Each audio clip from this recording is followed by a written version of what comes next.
దేవుడు చెప్తున్న వాక్కు అని ఇలాగూ సెలవిస్తూ ఉన్నాడు అని చెబుతూ, ఇక మీదట యాకోబు సిగ్గుపడడు. ఆ యాకోబు అన్న చోట ఏమండి మీరు పేరు పెట్టుకోండి, లేకపోతే నాతో ఇలా చెప్పండి, ఇక మీదట నేను సిగ్గుపడను. మరొక్కసారి, ఇక మీదట నేను సిగ్గుపడను.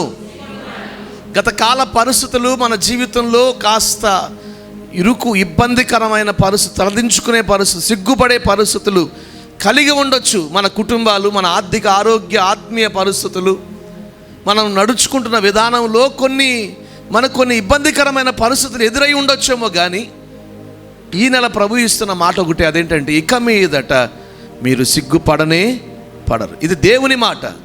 నమ్మి విశ్వసించిన వారందరి పట్ల ప్రభు నెరవేర్చునుగాక. హల్లెలూయా, హల్లెలూయా.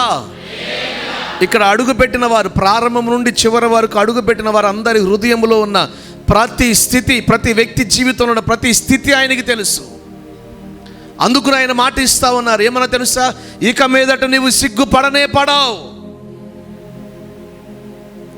ఎందుకు ఈ మాట ఇచ్చారో నాకు తెలియదు, కానీ ఎవరు ఏ స్థితిలో ఉండి ఆశతో వచ్చారో తెలియదు, కానీ ఆయన మాట కోసం ఎవరు కనిపెట్టుకుంటున్నారో తెలియదు, కానీ బాల్యము దినం నుండి ఇప్పుడు వరకు మన జీవితంలో అనేక రకాల పరిస్థితులు మనం ఎదుర్కొన్నాం, దాటొచ్చాం. కావాలని తెలుసు కూడా కొంతమంది అడుగుతారు, ఏం చేస్తాడు మీ అబ్బాయి? వాడు ఖాళీగా ఉన్నాడని తెలుసు వాళ్ళకి. ఏం చేస్తున్నావురా అని అడుగుతారు. ఎందుకనంటే ఏమండి, మనం ఖాళీగా ఉన్నామని తెలుసు కూడా మన నోట, నేనేం చేయట్లా, ఖాళీగానే ఉన్నాను. మనకు కలిసి రావట్లేదని తెలుసు కూడా, ఎలా ఉంది ఉద్యోగమో వ్యాపారమో. ఈ లోకంలో చాలా పరిస్థితులు ధైర్యంగా చెప్పుకోవటానికి, తలెత్తుకొని చెప్పుకొని ఏమంటే నడుచుకోవటానికి వీలు లేని స్థితిలో చాలా పరిస్థితులు. ఎన్నొచ్చాయి మార్కులు అంటే? వచ్చాయి, పాస్ అయ్యాను. ఆయా సందర్భాల్లో, ఆయా పరిస్థితుల మధ్య నిజమే మనం సిగ్గుపడవలసిన పరిస్థితులు వచ్చాయి.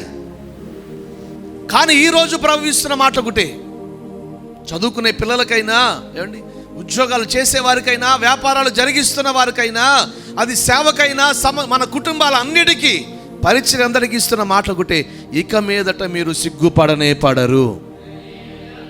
ఆమేన్, హల్లెలూయా.